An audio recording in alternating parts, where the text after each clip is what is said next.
Listen. Hey, listen, everybody. Listen, happy Tuesday. Woohoo. Absolutely. Welcome back. It's good to see y'all. It's good to see y'all. It's good to be seen, as our fathers would say. It's good to be seen. That is true. That is true. So, welcome to tonight's episode of Listen with Tania and Win. I am Tania Easterly, and I'm coming to you live out of Texas. Yes, you are in Texas. And I am Win Briscoe. I am your sister cousin, and I am coming live from Maryland. So, and tonight we have the amazing privilege of a third face on the screen that is usually in the background doing all the hard work. We just make it look easy. Uh, but this person is doing all the hard work for us. When you want to introduce our special guest to the world today. Absolutely, I can. Our special guest is my baby sis, Danielle, and she is also our amazing producer. And tonight, she is the special guest that's going to speak on the topic of financial aid. Welcome. Woo. Thank you. It's crazy because I'm on the screen. So yes, I'm not a special guest by any means, but yes, tonight you're gonna hear a lot more of my voice because you don't normally hear that. So thank you both for having me. You are so We're welcome. excited that you're in the front versus the back. We love you out here hanging out with us. Might have to make it more permanent. Mm, Hmm. So, if you're tuning in to us for the first time, first we want to say truly welcome. yeah. Uh, this show, we promise to be real and relevant to the things that we promise to be. So, if you haven't heard of us before, typically every topic we've done thus far has started with the letter F, right? It And is. so it tends to be a little bit more spiritual, but tonight we want it to be actually relevant. So we're still going to be real, we're still going to be relevant in talking about financial aid because the timing is perfect right Mhm. now. Right. And so make sure that you, if you haven't already, like our Facebook page. Make sure you turn on that notification button so that this way you know every time we go live or every time we post something important, because we definitely try to let you know what the next week's topic is going to be sooner rather than later. Right. Stay connected with us. We want to hear your feedback. Engage with us. So tonight is going to be quite a bit of information. Danielle is going to bring some knowledge, and we want you all to engage with us. Put your questions, formulate them now, get them ready for the comments Yeah. section so that we can make sure we have a really good dynamic question and answer section. So invite those that you know who may have students or even adults who are learners and are interested in financial resources, all things financial aid. So start sharing, liking, and definitely engage with us. Sit back and enjoy. Yeah. So last week, really quick before we jump into financial aid, last week's topic was Honey, on forward. It was very fitting for it to be the very first episode of season 2 and us moving forward with the second season. Yeah. well said. It was definitely right on time Honey, in so many ways. So many ways. Physically, mentally, spiritually, emotionally. It's like all the leaves. just the whole Lee family. All the leaves. Definitely right on point. So that is available for replay on our Facebook page, as yeah, well as of right now, all of the episodes from our season 1. So definitely catch up on that, watch it when you can, and you can actually still comment in any of those replays. So we'd love to still see your comments and hear how it's blessing you, or even if you have questions. So are we ready to dive in? Let's move forward to financial aid. Yay. That was good. That was good. So let's talk about it. So Danielle, you had a scripture, which I love. You actually had a scripture for financial Yes. aid. Come on. So, yes, for those that do not know, we do try to also bring in some type of scripture, and Tania is normally our scripture guru with her different translations and Money. different versions. But I took the initiative because this is pretty much my topic this tonight, to take a scripture from Proverbs. Proverbs 13 and 16, and it says, "A wise man thinks ahead." And really, that is all that financial literacy and financial aid is about, is being prepared and being proactive. And tonight we're going to give you, like Wynn said, a lot of information, but also stuff that you will be able to take with you. It's going to be more than, just financial aid. It's also life tips. Right. Love it. Yeah. And financial literacy is such an important topic. No matter what age, whether it's for education or purposes or just life in general, just understanding wisdom with your resources. And how to manage your money. And that's important in all aspects of your life. So, Mhm. yes, we are so excited to bring this information to you tonight. Well, I love that scripture. I think that was a great choice. Mhm. And so let's just jump right in. So, what is financial aid, Danielle? So, financial aid is any type of assistance that can come from many different sources for to help educate, or to help go towards education. Generally, this can be any type of scholarships, grants, loans, work to earn programs, and private aid. And so I'll get into a little bit later the different sources that they can come from, but pretty much it is any type of assistance to help a student further their education. Okay.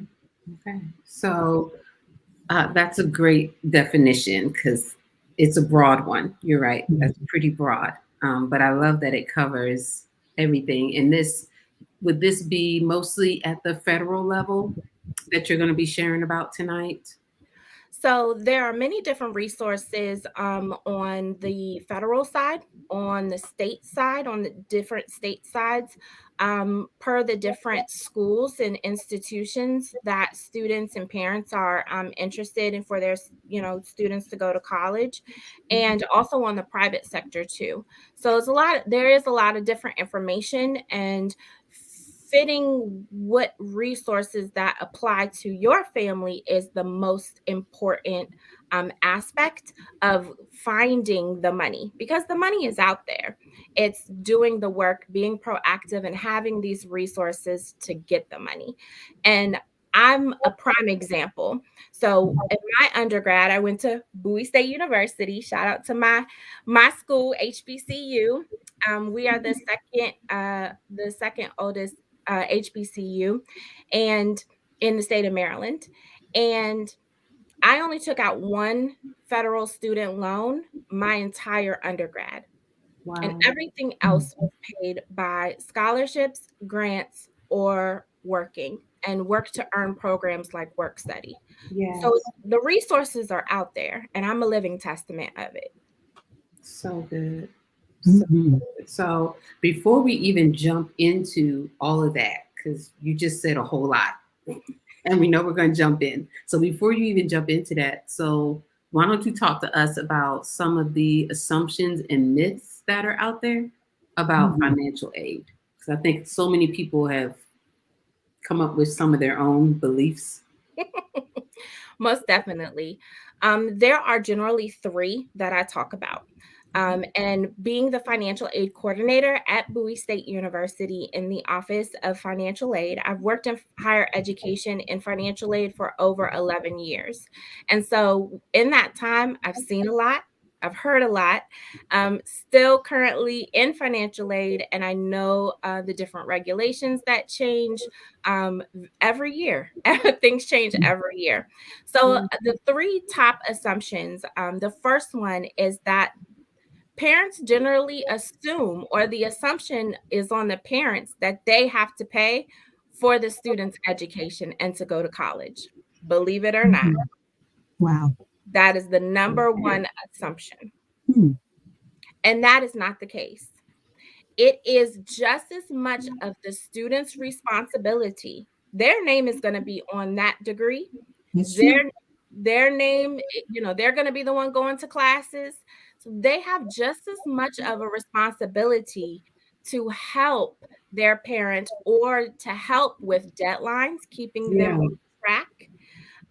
Also to be applying for scholarships on their own and helping with the different resources. It's not just a one person thing. It should be a family or a community. Sometimes you have guidance counselors, you have church resources. There's a community. So generally, it's not just that one student or that one person. That's the first. Good. That's good. That is good. Mhm. The second assumption that generally families have is that they're not going to qualify for any money, which is unfortunate because there's so many things out here. There's so many avenues. There's so many resources. There's so many ways to pay for college. And there's just so many different options nowadays. So that's the first thing that we want to kind of also get away from, is that there's a lot of different resources out here, and we want to help. We want to be advocates for those resources.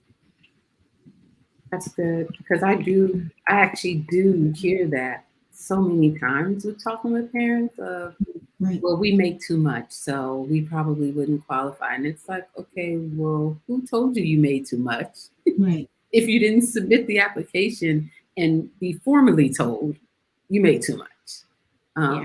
So yeah, that's sad that so many people miss out on that opportunity or end up, in student loan debt because they didn't even try. Hmm. Mm-hmm. Yeah. Yeah. And then the second myth that I generally speak about is that it's never too late to apply for aid. So even though there are deadlines that the schools put in place, we process financial aid throughout the entire academic year. And many parents are scared to complete that application because they feel like the federal government is watching them, or they already have, if you file taxes, they already Money. have your information. Thank you. Yeah. I don't understand the hesitancy, sometimes about oh well, we waited until the last minute. So you definitely want to, no matter what, still go through the process. Because if it's within that semester, the potential is still there to help. That is interesting. That's It's almost interesting. that theory, isn't it? Well, they don't want someone in their business, right? You hear that so often, and you're thinking, oh my goodness, they already know everything. That, if anything, you are just confirming what they already know. Go ahead and don't leave these coins on the table because of your pride or your ego, or you have these conspiracy theories, and now your child's gonna miss out on some education funds. Yeah. Just do it. Yeah. Because I hate to be the one to break the news, but if you own a smartphone, they already in your business. Come on. Hmm. Of As any soon kind. as you say something, then you get the ads of just exactly what you said on your phone. So yes, they're listening. They're listening. They're always listening. Um, but yeah, you would be surprised how many families and wait until the last minute to try to get things done, and then it's the response. Then they try to put the responsibility and the onus on the schools to try to come up, with thousands of dollars to try to get their child through the semester and academic year. So definitely being proactive in any of these scenarios would be helpful. Mm. And I speak on behalf of all financial aid administrators Across the Worldwide. board. across the whole entire United States. Not procrastinating, y'all. You know this comes up every year, just like a holiday. Everything is annual. Yes, yes. Yeah. And that's why we're speaking about it tonight, because the great thing is that the FAFSA just opened, which is the application for financial aid, October 1. So that is the universal application opening, and there's a different deadline for different states. So it's imperative that depending on what state you're in, that you know the deadline for when the FAFSA application needs to be submitted. Can I ask a really dumb question for a moment? Is that based on the state that you live in, or the state that you're applying for college in? The state that you live in. Great question. Good to Well, clarify for those who are thinking about going to school out of state. yes. Yes. It's your residency. Mm-hmm. Yeah. Yes. And since we're a multi-state show, Absolutely. No, it was a let great me just get some clarity on that. Okay, Mhm. that's really good to know, Danielle. It's good Yes. to know. Yes, yes. So, yeah, that's pretty much, those are my top 3 myths that I generally speak about anyway when I'm doing presentations. So definitely something I wanted to talk about tonight. Okay. So Mhm. speaking of that FAFSA application, am I saying it right? FAFSA. Mhm. The FAFSA. Speaking of that federal form, so why don't you tell us how people typically can qualify based on that form? Sure, sure. So let's even break down what the FAFSA is for that people that don't know. The FAFSA, which is FAFSA, that is the free application for federal student aid. And anyone that wants to qualify for any type of financial aid needs to complete this federal application. And it is so easy. They have an app now.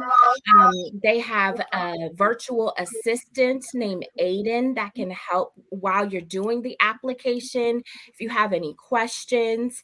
So it is very user friendly. I will definitely say the Department of Education has done leaps and bounds since the old school days, Honey. paper, and Right. you know, Yeah, you had me at the app. I was like, what the yes, they have what the an app. handwriting? Because I know we had the hand, honey, with ballpoint pens back in the day. Right. Yeah, Yes, and in the the app. boxes, making sure the letters stayed in each box. It's like, Whew. The app is called My Student Aid, and it's so easy where the parent can download the app on their phone, the student can download the app on their phone, and they can both complete their own parts. And Wow. at the end, it will link together. If you got to put the student information and the parent, but yeah, I'm with it's James. James is like an app. Like where? How? right. pearls, right? Clutch your pearls. And what's the name of that app called one more time? It's My Student Aid. Yep. So we AID, have an My app. Student Aid. Aid, Mhm. yep, AID. Okay, and that's available for Android and iPhone. Mm-hmm. Yes, yes. Fantastic. So the application opened up October 1 universally. And like I said, it is based upon the state that you reside in, that you live in, is when the deadline for that application is due.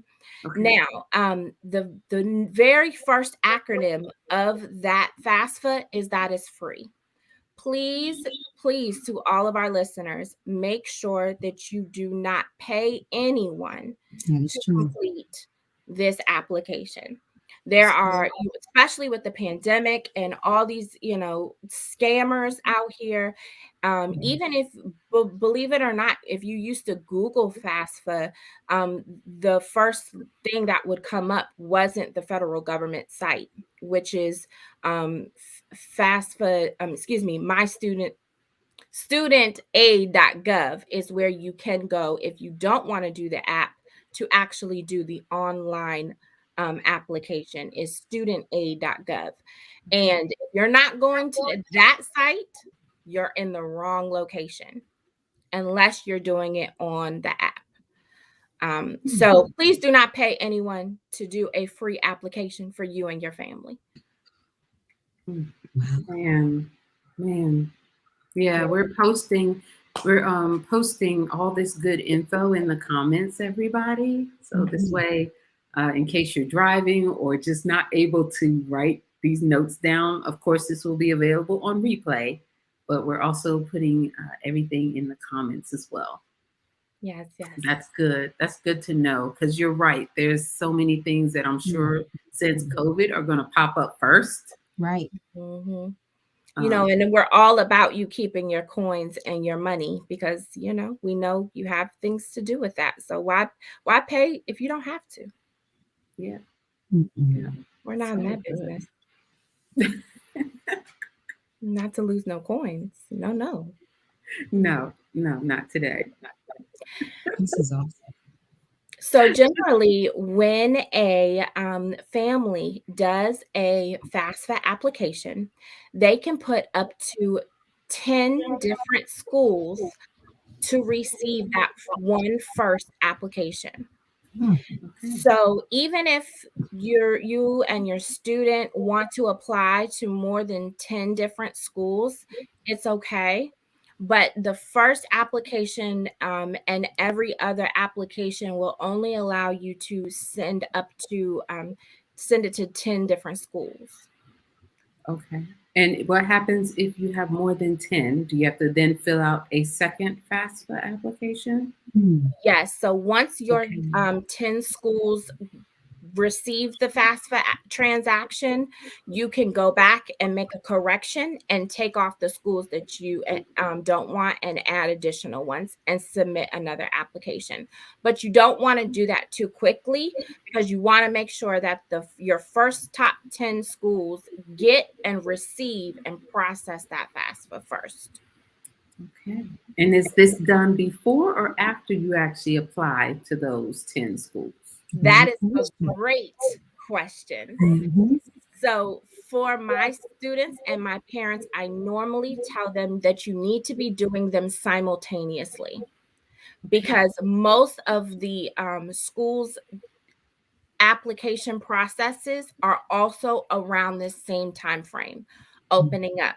So just like how you need to do an application for financial aid, you'll also be doing an application for that school. Okay. So simultaneously is generally what I tell my students and my parents. That's good. Okay. Ooh, I'm learning so much. How often do you find people applying to 10 schools? Is that how in this day and age, how often in this day and age do you find people still applying to that many? Sometimes it might be a handful or less, right? They predominantly have narrowed down, but some just don't know, right? They're just rolling the dice, basically. How often do you find that people actually submit more than one FAFSA and go for all 10? Many, many times.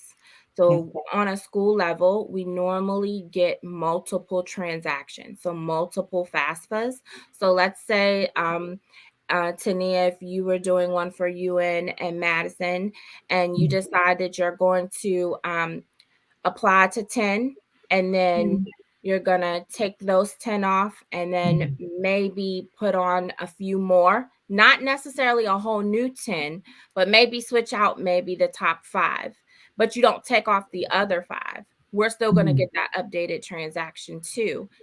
Now, a lot of people don't know that a school cannot process that FAFSA transaction until the student is admitted. Right. So That it's makes sense. great that you're Okay. applying, but if you never get admitted and follow through with the documents and the things that are needed in order to complete that admissions application, the financial aid office is never going to get that application. Wow. That's good to know. Mm-hmm. Okay. So FAFSA application won't even be processed until there's an official admission letter. Until the student is admitted, yes, to that school. Okay. Is that once the student accepts the admission or No, all they okay. need to do is be admitted.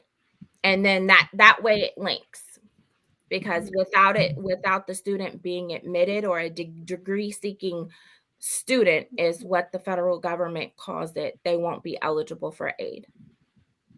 Mm-hmm.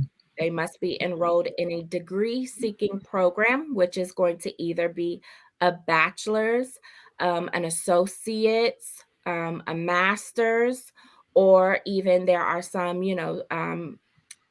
technical schools that offer certificates that are financial aid eligible.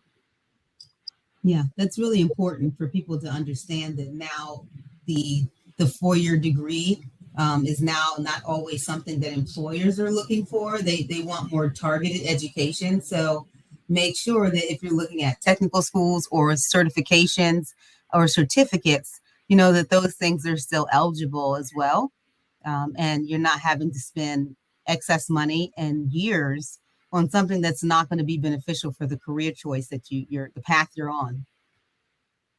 Yeah, that's good. Oh, this is all so good. This is all so good. Sorry, I know it's a lot of information, and like I can talk about this topic all day long. So, definitely, I know sometimes we have to reel in on the information, because I definitely don't want to overwhelm our listeners. But if whatever information that we can be of service, please let us know. If you have Mhm. any questions, please start putting them in the chats, and we'll definitely see if we can get to them a little later. Yeah, for sure. So far we've talked about what financial aid actually is, what some of the most popular myths and assumptions that you come across in your more than 10 years Yes. expertise. And you also talked about how does a family qualify. So let's talk about the types and the sources of financial aid. Mm. Okay. So, as I stated a little earlier, there are different sources or resources, and there's different types of financial aid. So, generally, when I am discussing this topic, I always think about the number four. So, there are four different sources and four different types.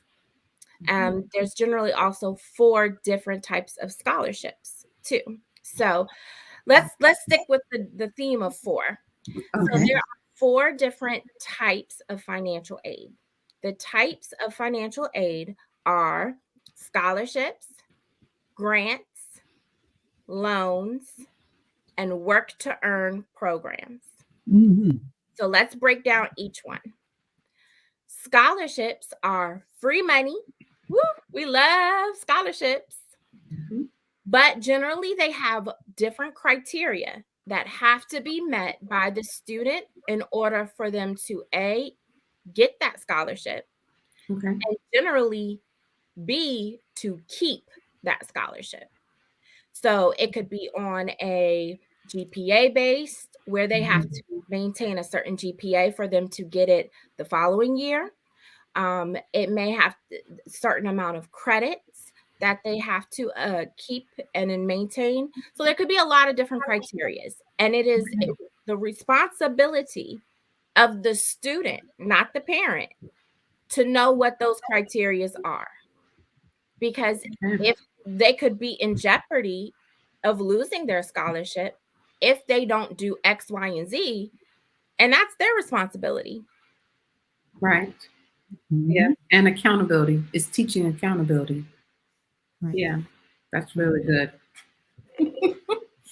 I Yeah. mean, The second type is grants. Okay. Grants are also free money, and they also generally have some type of stipulation. Okay. How did they get this grant? Is it need based? Is it based upon something that they had to apply for?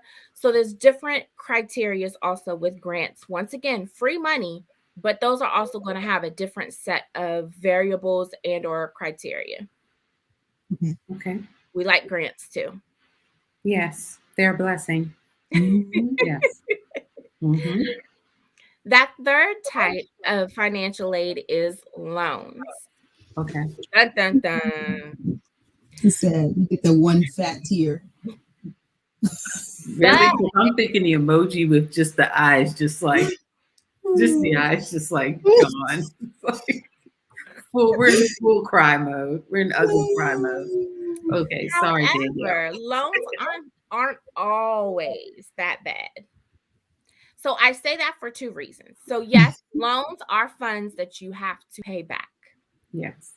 However, if a student is really needing those funds, so let's hypothetically say they really want to go to an out-of-state school, which I don't recommend, by the way. I'm just put that out there because the tuition fees, room and board, that Yeah. the cost of an out-of-state student is generally double to triple the amount of costs rather than the student staying in state. However, I'm not going to get on that soapbox tonight.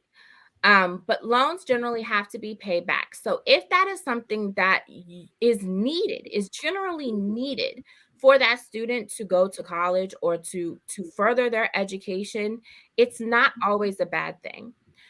Generally, the interest rates are lower going with the federal government loans that are offered, and they're fixed Yeah. versus doing a loan with a private lender and or like a bank, and those interest rates being even higher, and generally they have to start getting paid back within a certain time frame.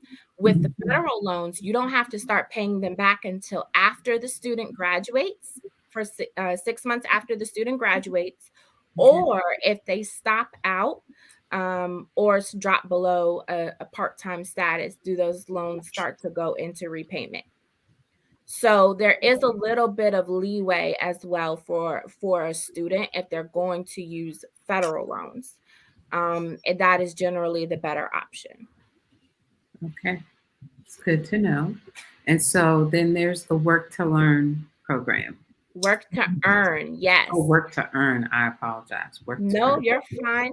There are a lot of different entities out here that allow students to work and either earn a paycheck or earn funds that can go directly to that tuition and fees or that bill that with the university or with whatever institution or college that they're interested in.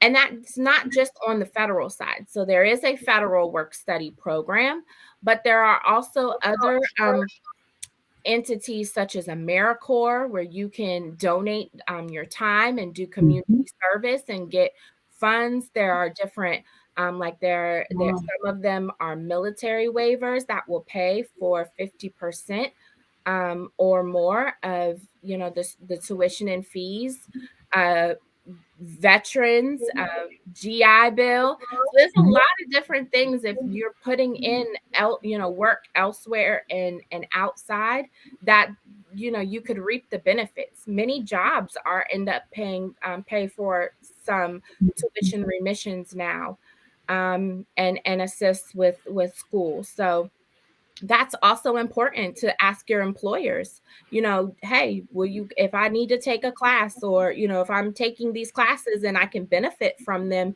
and and I work, is that something that you all would be able to assist me in? So that's all encompassed in a work to earn program because there are a lot of different avenues for that. That's good. And I think, like you said, with all of those types and sources, it's so important to read the small print, Mm-hmm. know what your obligations are, before before you sign on the line and take that money in any form it's coming in, right? Is Right. to know, okay, what will be expected of me in Very return for this. Because like with some employers, like you were saying, sometimes it's like, okay, well, we'll reimburse you for taking that class or that certification or even that master's degree, but you're going to need to work for us for a minimum Mhm. number of however Right. many years, Mhm. Mhm. basically paying it back.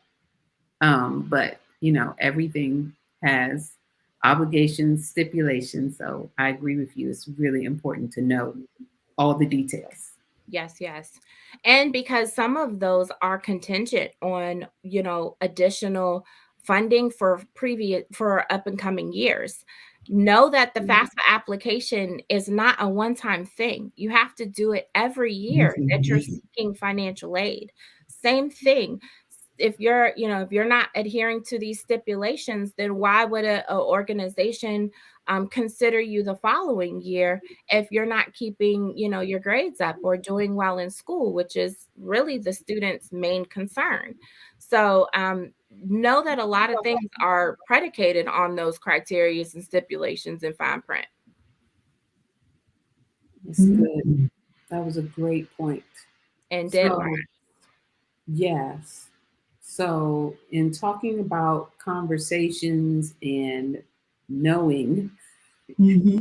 and wisdom right now, so what are some of the conversations that families that have either high schoolers or currently in college, whatever level they may be at, but what are some of those conversations that those families should be having right now? There's a lot of conversations that should be happening that are not. So let's just put that out there. family Point. family communication, I'm just telling you, is a Yeah, little that's a whole nother episode. hmm.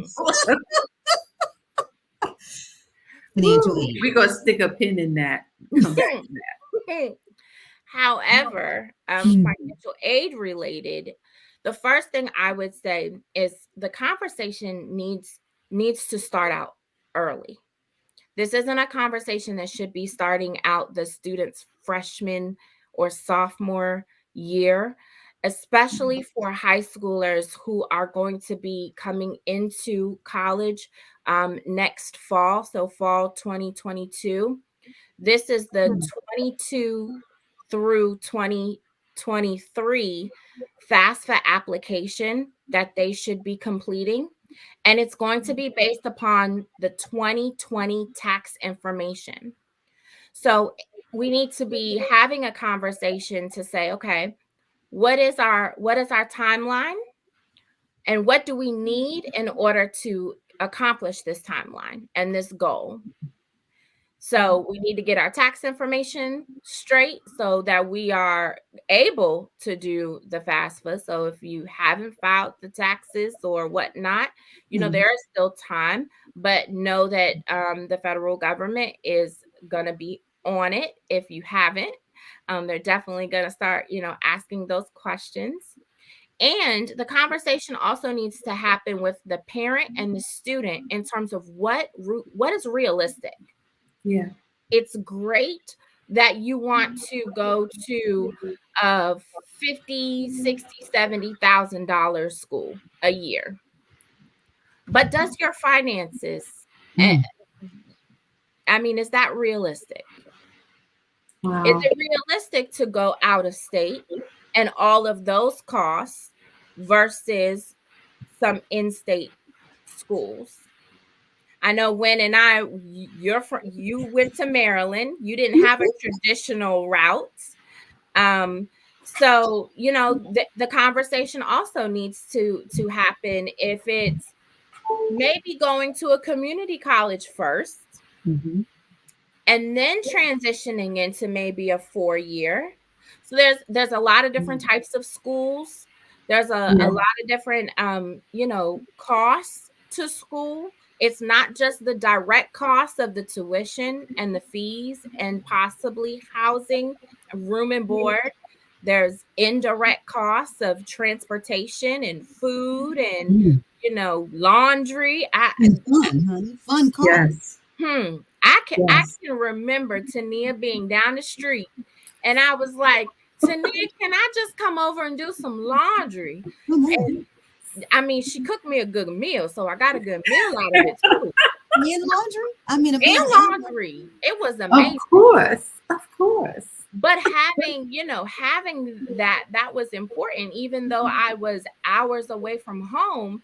I still had family in the area if I needed to, or I was close enough where if I needed to go home, I could get home, but if far enough away that if I didn't want to see, the parentals, that Mhm. they wasn't just gonna be perusing up to Usually my not in the school. neighborhood. I mean, On the but way home, from the grocery store, I'm gonna just swing by the campus and check on Danielle. I mean, so the support system is really crucial in It thinking is. about this for the future, not just financially, but there's other things that impact those finances going forward, just like you're saying. Things yeah. people don't think about laundry and food. And those are two very important things in college because we had to eat. And And then like I you was a said, student athlete, so I was always eating. if you're out of state, even putting in the cost of travel in there. Yes. Because you want to travel home for Thanksgiving or you want to Right. travel home for Christmas. And it's like, oh Mhm. yeah, how am I I gonna mean, get back home? are we thinking about plane tickets or buses or trains or automobiles? Like, what is our means of transportation, right? And now Yeah. where their costs, the cost has gone up for some of those things and having to account for luggage. Yeah. If you are moving across the country, are we driving or are we flying? Hmm. And most of the campuses shut down during during those holiday times. So it's Right. not like you have the option to stay on campus. Generally they kick you off. So you got to go somewhere. You got to go. You got to get off of here. Yeah. That is so true. That This is so is true. So good. yeah, that This is support is good. needed. So So the FAFSA application then is also needed even for the community college level, like you were saying, in the Mhm. different types of schools, right? yes, yes. So like I said, any type of assistance for any type of degree seeking school is Mhm. most it's not required, but it is recommended. Recommended. And Okay. it's a lot of different types out here that have different majors. That's also a big thing. You don't want to Mhm. just have your student go to a school for the name. Right. You want to make sure that the places that you're researching have the majors that are going to foster a great community Yeah. for your child and what they really want to learn. And it's okay if they don't know, their first year going in, but what does the school have to offer the student? Mhm. Yeah, that's good. And looking at it as a transferable career, sometimes when I do college career coaching, I always ask the student, what is the end profession that you have in mind? Then let's work backwards to see what is the best major and the best institution for you. But if you come up with the idea of, well, I want to be a beekeeper. Okay, well, we may not need a degree for that. So what is the end goal, right? What is the demand too of that particular profession? Because so many people go to liberal arts schools and they come out, honey, and they are working, you know, I'm like, oh my Right. goodness, why are you here? We don't want you living in the world of the everyday job that you don't need 40, $50,000 worth of debt to have. Let's just say that. And I mean, I can even speak for myself. Most people with a degree that they graduate with Mhm. is not the profession that they end up in. Right, That's right. right. I can raise my hand. I was speaking to myself. I don't know who else I was speaking to out there, but I was speaking to myself. Look at So the then, look at the big picture and look at the long haul. definitely. And how is that career path? How can you use the education that you're going to learn? How is that going to benefit you for your passion point in a career? Yeah. Yeah. And we just want to take a quick second to remind everybody you are welcome to post your questions in the comment section. Mm-hmm. We will be doing live Q&A here in just a little bit. So we're talking about financial aid tonight. If you have questions about it, there is no dumb question. And if there was, I've already asked it tonight. So um, Your There is questions are no good amazing. question. so yeah, so let's keep going, ladies, because this is all so good. Oh my goodness. I think I'm gonna have to watch this about 3 or 4 times and then probably still call you. No problem. No problem at all.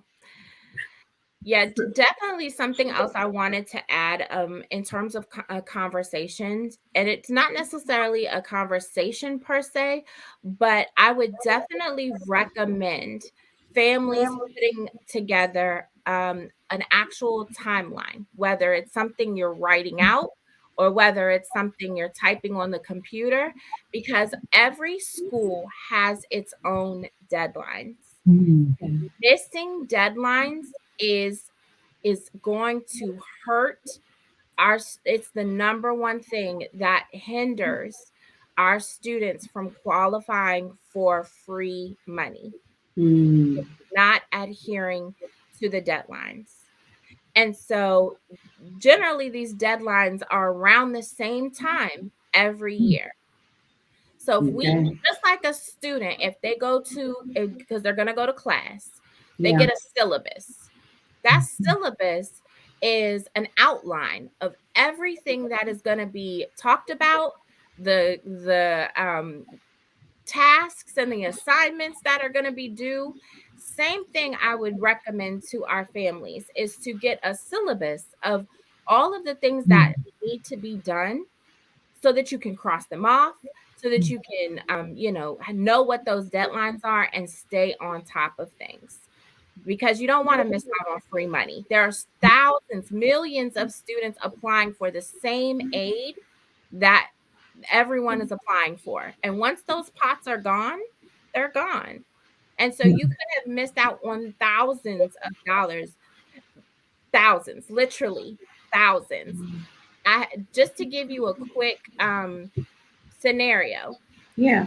for the state of Maryland, our deadline to complete the FAFSA is March the 1st. So the federal government gives our students 5 months to complete their FAFSA. They give them October, November, December, January, and February. Honey, and they still late. They still late. And if you do not complete the FAFSA by the Maryland state deadline, we're in Maryland, you automatically disqualify yourself from any Maryland state aid. The Wow. highest Maryland state program that is offered under the Maryland Higher Education Commission is a $14,000 yearly grant. Wow. So you Say that. Say that automatically, again. Say that again. Put it in context. so literally they have over 27 different programs, and I can only speak on the state of Maryland side. And the top grant under the state of Maryland is called a guaranteed access grant, and it is for over $14,000 yearly.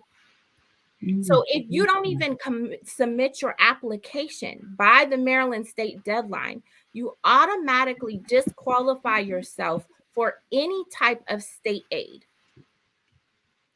And don't let one of the schools that you are actually applying to be a state school, because then you're kicking yourself on the state side and the institutional side.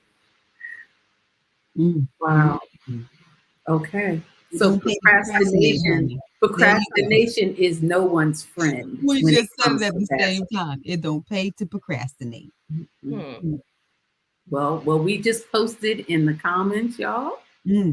the deadline for the state of Maryland and the deadline for the state of Texas. If you're watching and you're not in one of those states, post up in the comments what state you're in. We will be happy to look that up for you and Right. let you know Yes, what yes, your deadline is. yes. So, and it's that's a big chunk of change. That I mean, any and even if it's so small as a delegate or a senatorial scholarship of maybe $500, $1,000, still Yes. every bit helps. I mean, every little bit helps. Those books, have you all looked at book prices? Honey, I'm still scarred from my day. What are you talking about? Sounding like an old lady. Listen, And no, don't let you be a nursing major or the accounting majors. Those Yes. type of their books are like, what? honey. And that's Yes. just one book, and they need, multiple for one So class. true. Listen, my law books was 3 to 4 inches thick. Tell me why I still have them. And people are like, "You didn't get rid of your books, honey. These They were $200 and were, $300 books a piece." huh? Right. No, Inflation, they even more now.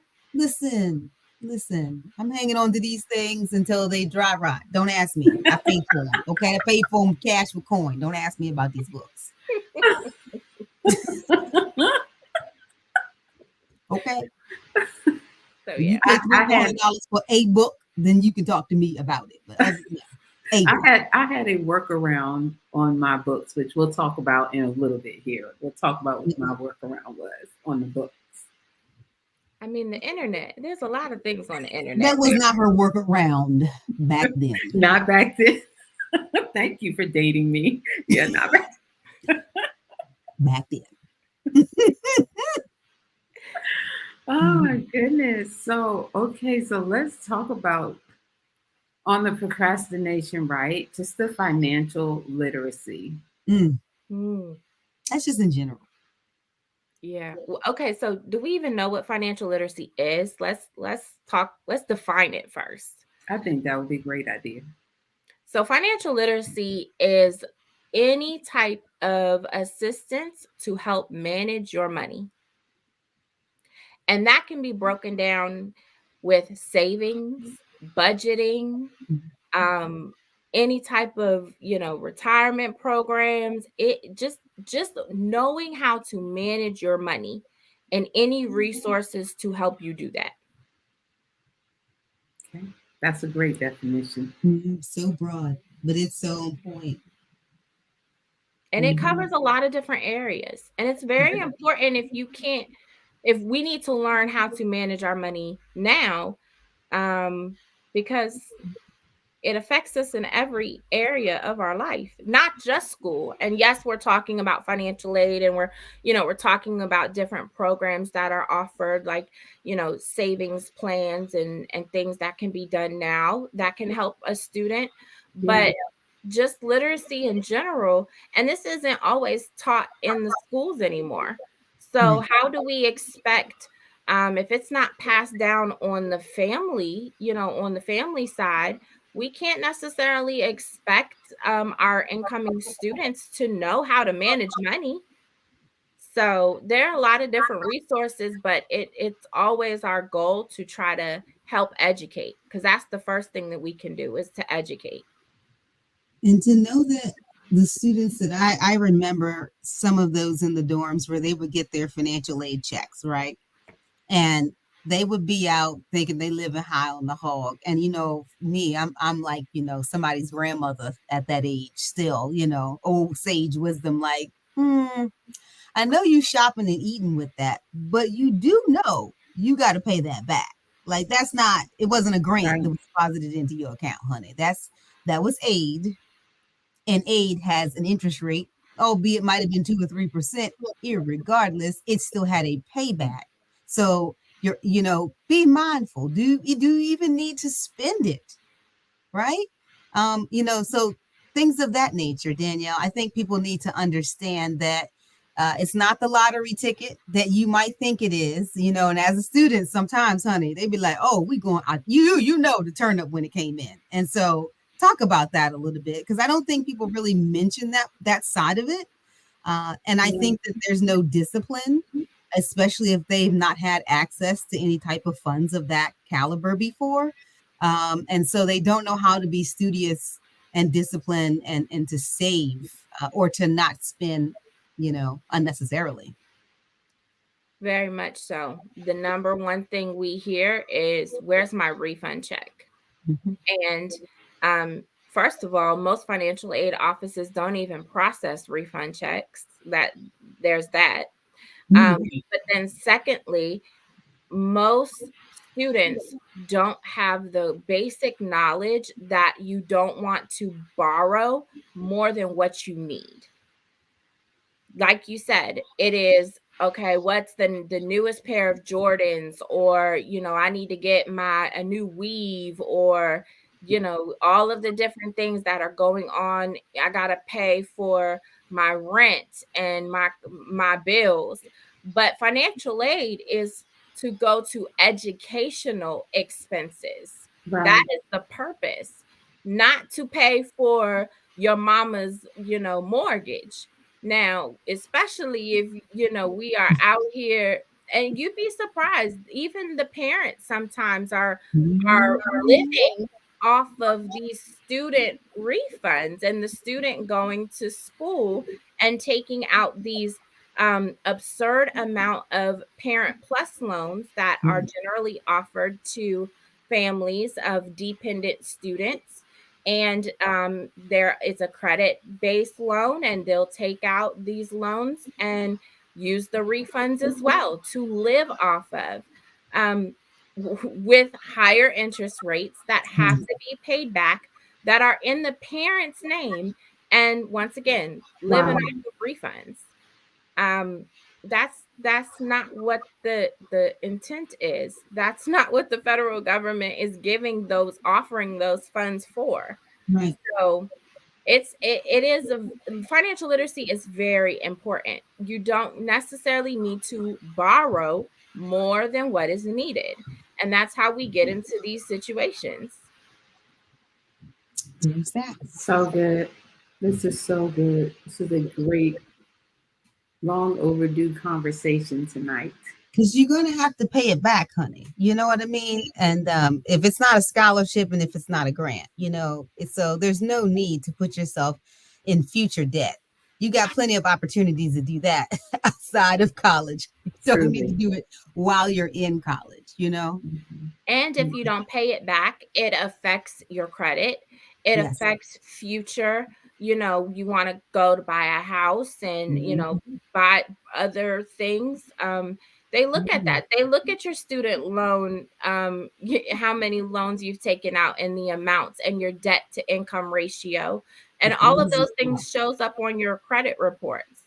So Mhm. the money doesn't go away.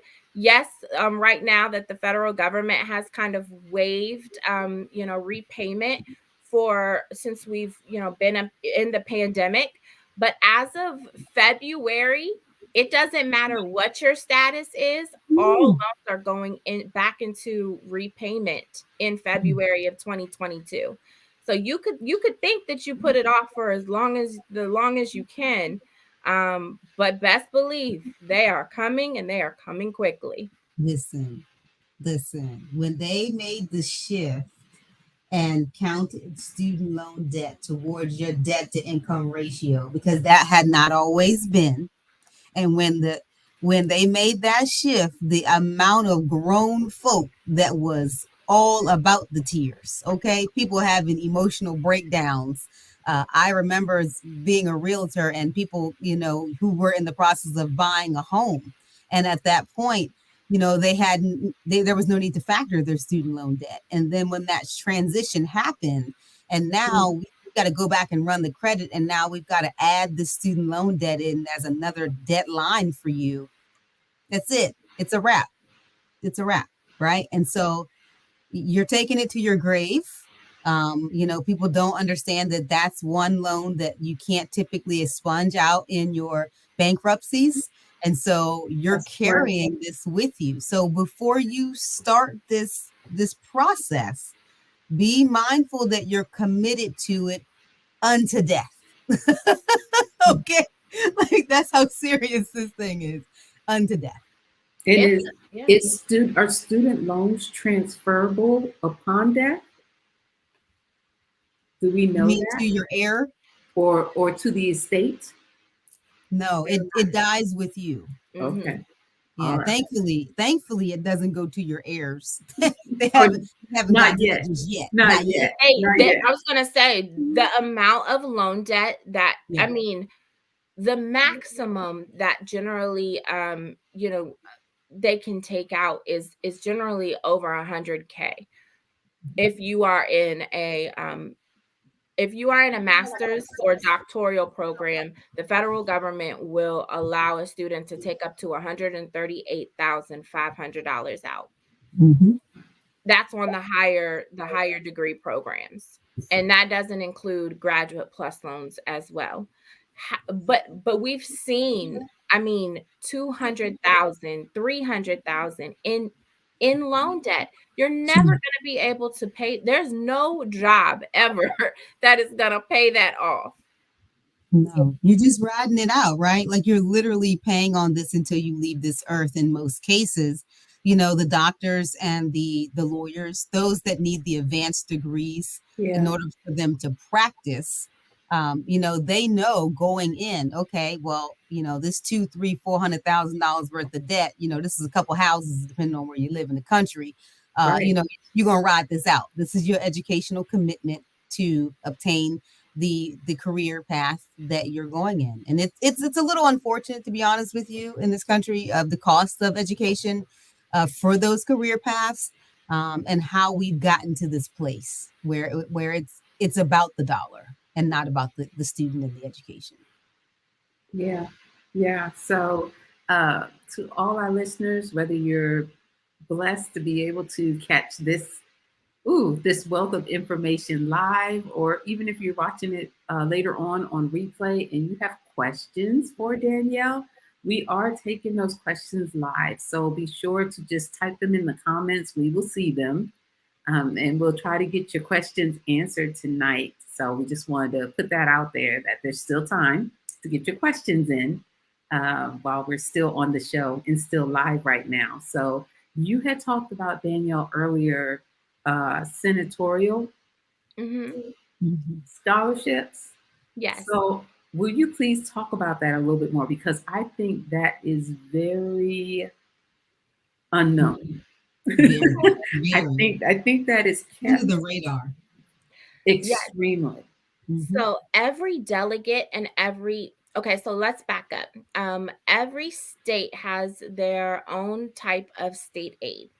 Within that state aid, there are districts, and within those districts, there are delegates and senators. And the money is allocated, there are funds allocated to each district and those delegates and senators to spend those funds, those dollars on students that are going to in-state schools. So not those students that are going to out of state and applying to those out of state schools, but keeping within the state. And generally, it is completing that FAFSA, which is first and foremost by that state deadline. And then the delegates and senators generally also accept applications and or emails. So we always tell our students, email your delegate, but also know that every or a lot of students are doing the same thing that you are. So what is going to stand you apart? What is the benefit of them giving you those funds? What are they going to be for? Tell them. They want to get to know you. They're part of your community. You should already know them. But if you don't, what activism, can you get behind that that they promote that you agree with? What is your GPA in school? How is these funds going to help your degree? So they are personable people. We all are. We all want to help. So it could be, like I said, something as small as $500 or more, but every little bit adds up. Yeah. Yeah, I can recall finding out about that the first time as Mhm. a high school senior. I was clueless about that and reaching out to, at the time, Senator Barbara Mikulski's Mhm. office and applying for her scholarship because her team was like, yes, she does. They were like, you just need to write an essay. There you go. Yeah. I was like, all I need to do Easy. is write an essay. They were like, write Yep. an essay. Here's the topic. Submit it by, and of course, they gave me a deadline. Mhm. And sure enough, I was blessed with $500 for that. Yeah, Awesome. very simple, but like Wynn said, under the radar. It's not really Mhm. well known. Yeah. Right. And there's access to so many different funds, but some of them are application based, which is, the due diligence of being proactive to see, on each school side, they're going to offer scholarships. Okay. Well, what are those deadlines? What is the process for those different scholarships? Is it something that is done just by you having a FAFSA on file? Is it additional applications? Are there things that come up throughout the semester or the academic year? So it may Mhm. not all be at the very beginning. It may not all be at one time. And there can be a lot of different ways to get scholarships. I know I got one, for playing tennis. I also worked, 2 and 3 jobs. So you can get merit-based scholarships based upon your GPA, and being on the dean's list and things of that nature. So there are a lot of different ways to get funds and to use those resources wisely. You just have to look for them. And that's not a one-time thing either. That's a continuous process throughout the whole academic year. That's why Mhm. one of my biggest assumptions is that it's on the student as well to continuously find those funds. It's not always on the parent. Yeah, Well, I don't know, I think some parents do take it personal that maybe whatever their education level was and or their parents or their grandparents or great grandparents, right? And how they have to either continue that on or if there has been no legacy of higher education, how they feel obligated. So I think both sides of the coin, depending on, if you have a lineage of family who has paid for the education of the student, so you feel obligated, right? Or if you find those that have never had higher education paid for, whereas some, your parents are degree holders, then at that point, sometimes you might feel that as well. But I really want to encourage the parents to please do your due diligence to empower your students, because honestly, there's nothing like a student who wants to be there compared to a student who doesn't want to be there. And as much aid information as Danielle can give, we thank you, Danielle. Um, yes, I've seen firsthand going, where the girls that were in my suite, because we were in a suite, we were upperclassmen in suites, and their parents were paying for them to be there, cash money. There was no aid, and always the ones coming in super late, always the ones that knocking on the door needing to borrow the computer and the printer because they needed to print out their paper that was due in like 15 minutes, right? Or can you drive us downtown because our car got towed because we were at a club, and we parked illegally, right? And it's just like, I can't do this, right? I can't be the den mother. I'm paying my way through college, right? And you are here on a free ride and you don't take this seriously. And so I think that's also a part of this is making sure that the parents, we empower the parents to empower the students to know that if yeah, you desire this, if this is something you're going to do, take it seriously. Understand the magnitude of it. It's not something, and in high school, sometimes you just don't know the levity of things. Granted, you're young and you may not understand recourse. So to Danielle's point, maybe start off in a local school close by, whether it's a community college or a trade or specialty school, and then once you see that that student is serious and committed to the education process, then transfer where you know that your money, their money, time, energy, effort, resources is going to be maximized and not wasted. Because who wants that, right? And then you have those parents that put up, hundreds of thousands of dollars, and the student just drops out because they didn't have anything invested in that process. Yes. Yeah, and to that point, when there are even processes and regulations now put in place on the federal government side that will pretty much cut a student off. So they're called, these regulations are called satisfactory academic progress, or what we call is SAP for short. Okay. And there are three components of SAP. The first component is that the student has to maintain a cumulative GPA, which generally the baseline for the GPA of an undergraduate student is a 2.0 Yeah. Q. Yeah. It's So kind we're of. talking about a C average, but Yeah. different schools can increase that. But the minimum federal guideline is a 2.0 cumulative.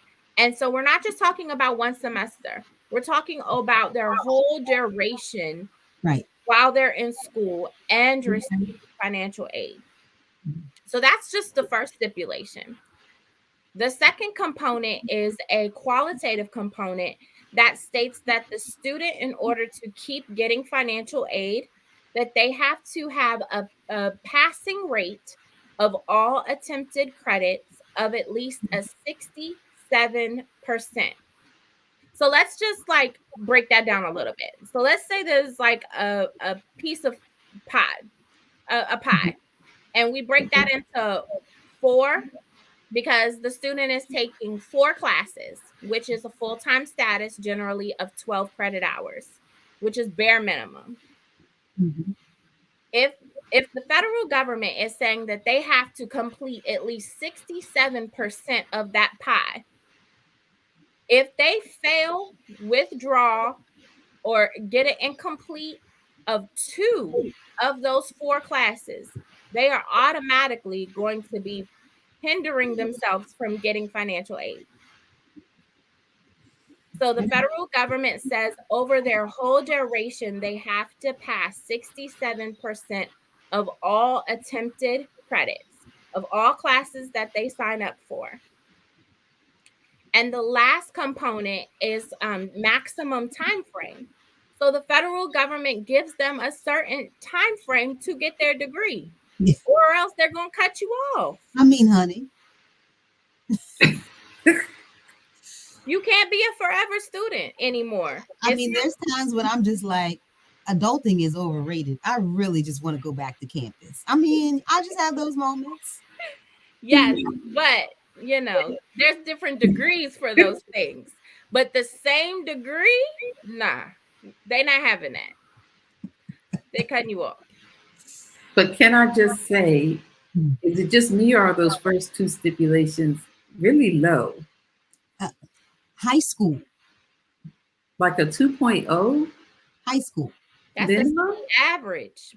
I mean, but you would be surprised how many. Yes. And then it's fun, because they're not going to class and they're, turning up, and it's all of these excuses. And then the parents don't even know until the end of the semester when they get that letter from the school that the student is on academic suspension or academic probation and financial aid probation and suspension. And then it's the school's fault when that student wasn't doing good at all the whole semester. Well, the student is not, it's not the college fault when you don't show up. You say that again. I need you to say that for the man. Is it the college's fault when the student doesn't show up? Most parents don't even know that there's midterms and finals. I mean, there's a lot of different things that happen within the course of a class. That's correct. Of many months. That's correct. And how do you think that these students get all the way through the semester and they've failed at the very end? I mean, but think about if the parent is not engaged even on a high school level, Very right? And you don't even realize that report cards are coming home. Like, let's talk about that. It's true. not, you don't get engaged at the college level. Like, you, No, come no, on. So, it cannot start there. no, It actually starts in elementary. I'm gonna take it PTA, back even further. PTA. It starts in elementary. So if they're not engaged, they're not engaged, right? Again, it's a Right. behavior pattern, whether it's, wanting to be actively involved, like I said, or who's committed to this process. Right. Yeah. So Danielle, speaking of the different types of financial aid and everything, are there websites that are out there, like legitimate websites that are out there that someone can go on and just research all the different types of available scholarships that might be out and grants? So there's because of the different sources of aid, there are a lot of different places.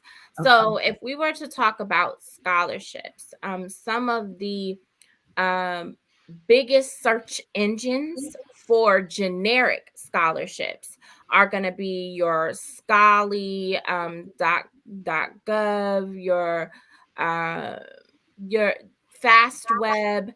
There are going to be generic search scholarship engines that if you type those into Google, that they'll come up. Okay. But it's what's really going to set the family and the student apart are going to be the niches. The in terms of what's going to reduce those populations to give the student and the family a better chance of actually getting that scholarship, right? Because Yeah. so many different students are applying to the same funds. And so if your student is interested in a HBCU or in there are different scholarships just for those type of students or first generation students or um students of certain backgrounds and diversity. So it's all within what the niche of the student is. There's always going to be the Thurgood Marshall College Fund, United Negro College Fund for generic as well, but catered towards our demographics.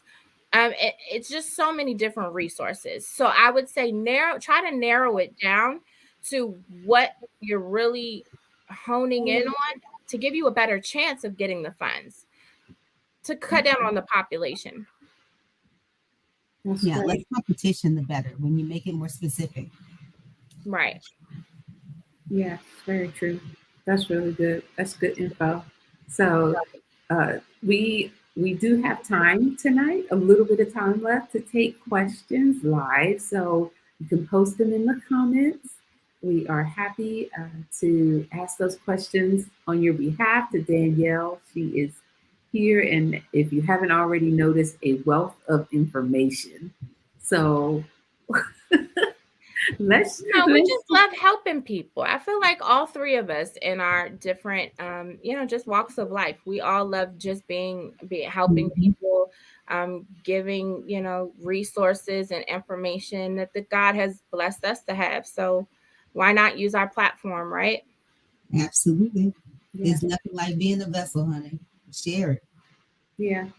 Truly, this was so great tonight. So, ooh, let's do a flashback for a moment while we see if there are any questions that come in. So, when you want to share a college experience or a financial aid process? My college experience from my financial aid process. Honey, I paid my way through University of Maryland. There's that. So, uh, my college experience, let I say, as Danielle talked about the turn up, let me just say, from the college experience, I honestly did not take advantage of my college experience. And I can say that now as I am a grown adult, that I think I adulted quickly. Uh, being a federal employee and going to college at the same time. You know, I'm doing the double adult thing, and in my 20s. And I felt like now I can look back and I'm like, I love seeing, you know, oh my God, these movies are amazing. Like I missed out. Like I feel like the college experience, right? Like I didn't get to go to the I didn't go to the parties. I didn't get to do the hangout, like the homecomings Danielle and I was talking about. Like it's a whole, I It's a mean, culture. It's a I, culture. I did, you know, so I completely, if I ever, and I don't even know that the good Lord, let me just put this out there because he know me. So I don't even know that he's going to allow me, right? See, Tini already know.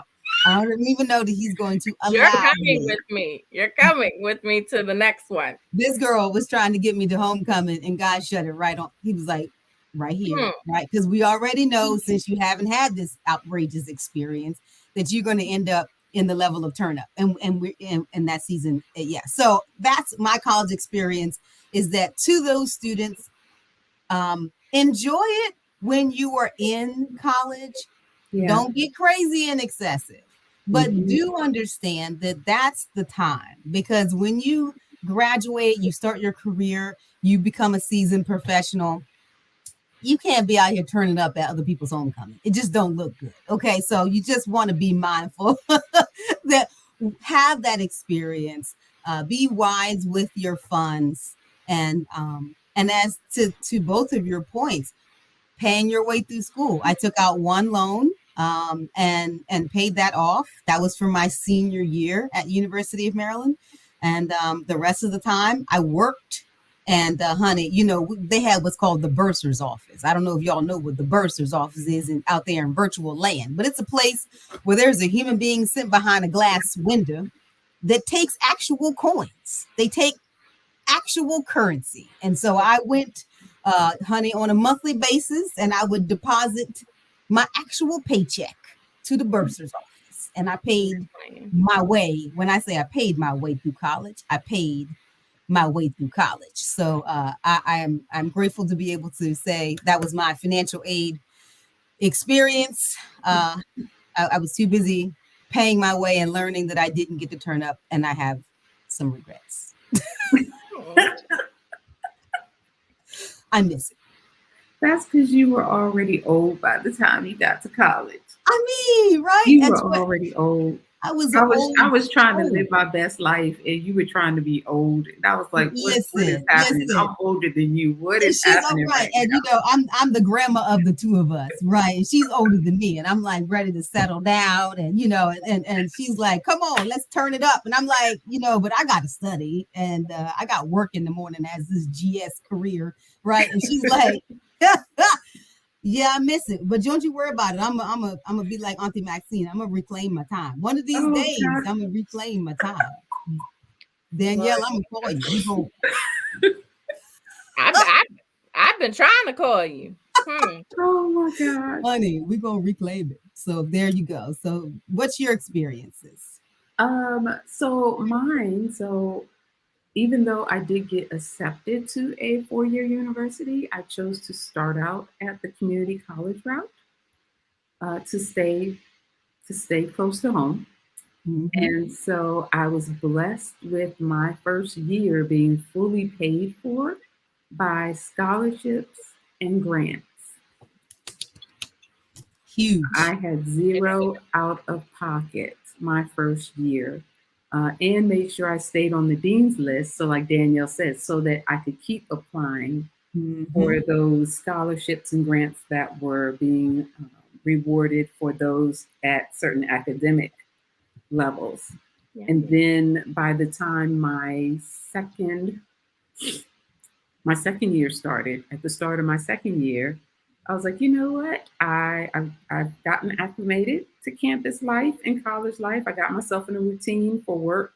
for studying and, and doing college life. And so I took a job at the bookstore. Hence, the blessing of the employee discount on the textbooks. Don't I know? And first dibs So on the books that come in and the books that get I returned. did. And it was my responsibility to confirm with the professors if they were keeping the same textbook or changing from Come on. semester to semester. So I knew pretty much before any other student on campus whether or Mhm. not the previous semester's book was going to be reused or whether it was going to be changed out, which gave me access to the used books. Like you said, I had first dibs on the used books. So I became a little popular on campus. You were the friend to have. I Hmm. mean, I was the friend to have for quite a while, but it was a blessing because it allowed me to work on campus and they were automatically flexible with my schedule, you mhm. know, because of course they were like, nothing will come before, you know, the classes that you signed up for. So it was the blessing to be able to work on campus, earn some coin, and then also, you know, have that access to information, information and the discount textbooks. Amen. Thank you, Jesus. Mhm. Uh, For sure. The hookup. oh, Yes. I love it. I love it. So Yvonne Sanchez, she said she was Pool holding table. down the pool table. Yes. See, exactly. Yeah. This is what I missed, Yvonne. But I'm gonna reclaim my time. Don't you worry about it. It's gonna happen. Hmm. Yes. Yes. And we have been teaching our daughter to shoot pool for years because I'm like, that's a good college side hustle. Good There you college go. side hustle. Pool shark. No, no, no, no, just healthy, healthy fun. Mhm. Well, back in my college undergrads experience, I would say one of the only people in our family. There was a few others, but I was one of the only that went to a 4-year institution right after high school. Mhm. And I left home and never came back. So, And you were the first to do an HBCU as well. I Actually. was. This is Yeah, you're true. the first in our family to attend and graduate from an HBCU. Yes, Mhm. yes. So my experience is completely different because when I tell you that an HBCU is everything, Honey. everything. I mean, from the college is what you make it no matter where you go. So let me first start off by saying that. But the experiences that you will have at an HBCU will change your life forever. College was the best 4 years of my life. Between the friends that you make and that you tough it out with, I mean, it's a family environment generally. You have just so much pride in you're taught that culture. It's a different ball game. We're playing spade, we're having spades tournaments yes, we had pool, but we played spade tournaments. I mean, and generally the atmosphere is your teachers, your professors, they want to help you. The class sizes are smaller than going to a larger institution. So you have that camaraderie and you're going, to all of these different classes with these same group of students and people and your peers. And so yeah, it was amazing. Best 4 years of my life. And you're learning so much about yourself just as an individual. And yes, I was a student athlete. I played tennis. I worked in the bookstore as well. I worked in admissions and I worked in the radio station. So there was never a dull moment. There was always things to do, things to get involved in. So many organizations and clubs, and I, didn't do a sorority, but there are sororities and fraternities, and just the life of an HBCU is just a whole nother. Honey, it's a different world. That It hence, is. hence the name of the show. Uh, huh. Literally, literally. Yeah. And But your knowledge is what you make it no matter where you go. And that's important that we stress that tonight, is that education should be first and foremost. That's why you're there. Well, But everything else, allegedly. extracurricular. Make those Allegedly. memories. And it's a different experience, right? Like I stayed on campus one semester, you lived on campus. And Yeah. so being a commuter, I had a different experience than those that lived on campus, but it's because I chose to be a commuter and I removed myself from the campus life. Because again, as they said, I was the den mother. Okay. So I was like, yeah, I'm tired of y'all young heads. You know what I mean? Like it's so Yeah. and now I look back on it and I should have been right along with them, Yes. enjoying life versus Yes. Tania says no. You may have not had a liver. I don't, my liver. you were exactly where God needed you to be. Let's say that because that's the realness. Because had I God knew what he was doing. It's God's grace. That's all I can say. The master strategist moving you on the chessboard. He knew exactly where you needed to be. Ma'am. He knew. He knows where all of us need to be. Absolutely. Absolutely. And to the students, I remember in high school, mom wanted me to go to Spelman in Atlanta, which for those of you that don't know is an HBCU and it's an all-girls school in Atlanta. And, then you've got right across, right, Morehouse right across the way, which is, HBCU and all males, right? And I remember having this conversation when I said to them, well, that's not the environment that I can, and how I worded it probably wasn't appropriate at that time for that age, but I was like, I can't learn in that environment is what I said, but I added some things too that I'm not going to say on air. And so to that point, right, of in an all girls school, because I was like, I'm not cut out for that. And number two, I knew that the career path that I wanted, I needed to be around diverse backgrounds. And so I only applied to University of Maryland because I knew that that's what, with it being our state's flagship school, it was all about diversity and the melting pot. And they had a very strong career placement program. And they had a lot of recruiters that came in from multiple institutions that you didn't find at other colleges. They didn't really have, other colleges didn't really have a strong career center. And so those were some of the things that I was looking at from the longevity point of view is in my career, am I just going to have this one subset? Do I need to have exposure from multiple backgrounds to learn the dynamics and that I'll encounter in my life? So think about those things. When it comes to picking a college, oh my gosh. I mean, it's more committal than a relationship, if I can say that, because it's what really drives how your career path moves forward, which is the ripple effect from season 1. Go back and watch that if you have not, to understand how everything has an impact, right?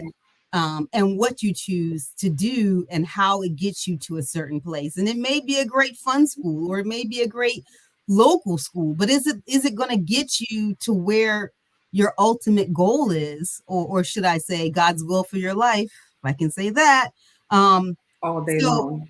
Pray about that, right? Pray about these choices and just, tap in, God, where do you want me to go to school, right? What type of financial obligation should I have? What type of career path? So, those are the things that I think most students, they're not considering. Obviously, we didn't. But in hindsight, would be most helpful. And it's not just about the school that, throws the most money at you, because if you really look at the cost and you do the breakdowns, some of the most highest costs, those you're still going to be left with a big balance. And yes, there are, programs and payment plans and things of that nature, but yeah, really sit down and weigh the costs. Yeah. And really determine in 2021, 2022, or whenever you are watching this in the future, if you really need a 4-year degree. I really want people to have that conversation with their students. Please, because it was a norm years ago. But moving forward, it is not a standard expectation for all career paths. So think about that when you're thinking about your future, to know that you have options. You don't have to go the same, pigeonholed route. And we know that a lot of high school career counselors are funneling most of the high schoolers to either college or military. I see it because I'm in some of the high schools where I do mentoring, and they only really give them those two options. They don't even talk about the trades. They don't even talk about that there's so many opportunities out here to make what people call a six-figure salary, where you don't have to have a degree. Honey, go get yourself an electrical, a plumbing, right? You don't understand. These guys are out here in house. Listen, the house industry is going nowhere. Okay. Right. A tradesman right now is making more than engineers in some fields. I kid you not, because they're in such high demand. And they will never go out of style at all. It doesn't matter how intellectual you are with your engineering degree. I appreciate it. But honey, when I need a house wired, or when the toilet is stopped up, it ain't getting you nowhere. Okay. There's certain core competencies that will never go out of style and that will always be highly rated. So think about that again in the long run. Whatever your passion is, pursue it, and find a way, to fund it without putting yourself in harm's way with so much debt, in the long run. And I am a huge advocate for paying your way through college. And if college is not for you, find a great career job that is something that you can work up to, apprenticeship, or even mentorship at that matter. Well, honey, as I've been doing career fairs for the last 5 years, talking about entrepreneurship as a career option. And so helping people to understand, yes, that is a career option, and it's at a college and career fair. So here you go. Learn Business 101. There you go. Now universities offering degrees in entrepreneurial studies, because even they recognize that it's a path that can't be avoided, or hidden, because it's out there and it's necessary, right? So there's no shade on technical school. There's no shade on a trade school. There's no shade even on a community college. However God orchestrates you to get the wisdom and the knowledge that you need. Come on. That is the avenue that you need to take, and believe God for the finances to do it. The provisions. Come on. There you go. It's about moving forward, right? So whatever forward looks like for you, that's what is key, right? It's not about the stagnicity. If you need to take a pause, take a pause. But in life, move forward, progressing, whatever avenue that should take you, that God path takes you down. And honey, and let me tell you, you might get down one and might need to maneuver to another. Know that that's okay too. That it's not about failure, that there's not something that you didn't know. There's other paths. You sometimes have to explore things because you don't know, and to see, what, maybe this is not for me. Let me try another path, and don't get discouraged. Keep trying till you find what works for you. Right. And that's an amazing segue. Really quick, just to even talk about me going live Facebook Live tomorrow with Yvonne Sanchez, who is the owner CEO of Watermark, and on her Facebook page, which I'm going to post in the comments, will be tomorrow. We'll be talking about your core words and the importance of knowing and living out your core words, right? So to me, that even ties into tonight's conversation, because what is the point of having scholarships and pursuing degrees, like you all said earlier, and you come out and you're like, but this isn't my purpose and it's not my passion. Honey, time and I've just wasted all that money and all that time, right? So if you're a parent who happens to be watching this, Now is the time. Now is the time to get with your child and get with God and help them discover what's their purpose, what's their passion, right? And then you can direct them, like we said, like we've been saying all night tonight. Direct them in the way they should go, right? Yeah. So yeah, so that's tomorrow. So you can go to that Facebook page and click on the event. And of course, Facebook will let you know when we go live. That is at 2:30 Eastern time in the afternoon, 1:30 p.m. Central tomorrow. So I'm excited about that and very thankful.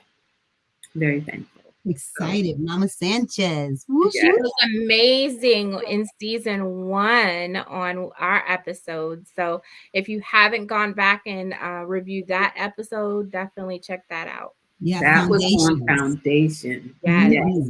Honey, Yeah. I get was your whole taking life, notes and everything. get your foundation together, honey. Okay? Right. But While you're applying, while you're filling out the FAFSA. listen, And the admissions applications at the same time. at the same time. And if you are a student, let me just say this. I don't know why I'm pressed to say this, but y'all know how it comes. If you are a student and you don't have a mentor in your life, reach out to us. Because we've been doing so much giving back. This crew right here, let us connect you with some mentors, because you might not have a physical representation in your life of where you want to go. And you may not think it's achievable, right? And so reach out to us, no matter where you are in this country, and we will connect you with the resources that's in your area, because there are mentors across this country.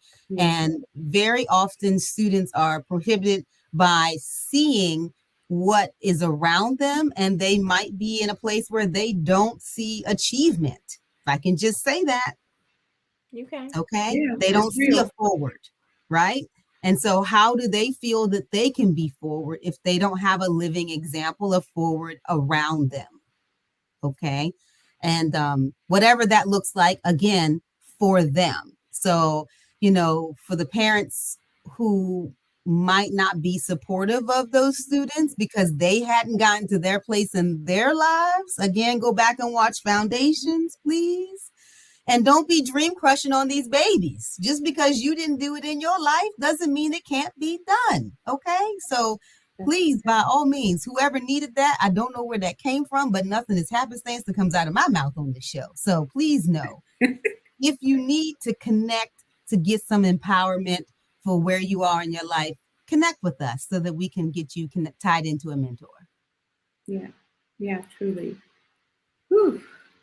This has been a great session. Thank you so much, Danielle, for all your knowledge, for all your wisdom. So, so good. And we'll still be answering questions even after this. Even after this episode is over, you can still post your questions in the comments. There is no such thing as a dumb question at all. Post away, right? The more you know, the more you know. So the deadline dates are in the comments for the state of Texas and for the state of Maryland. If you're in another state, let us know. We'll help you find out what that FAFSA deadline is, okay, or financial aid. And this was good. It's a lot.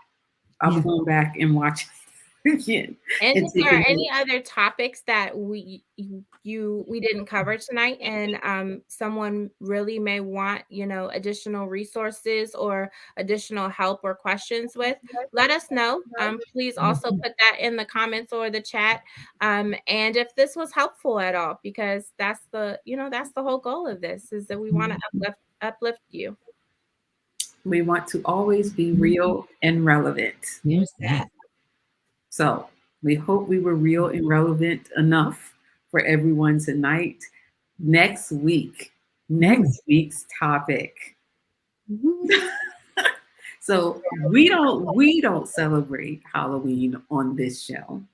That's not a holiday that we celebrate. This is true. However, next week's topic. You want to tell them when?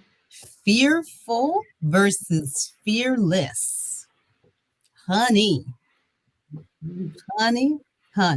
Okay. Y'all get ready because you know we're gonna bring it. You know how God be just having us off the chain. Danielle, you're gonna have to come back out with us on this one.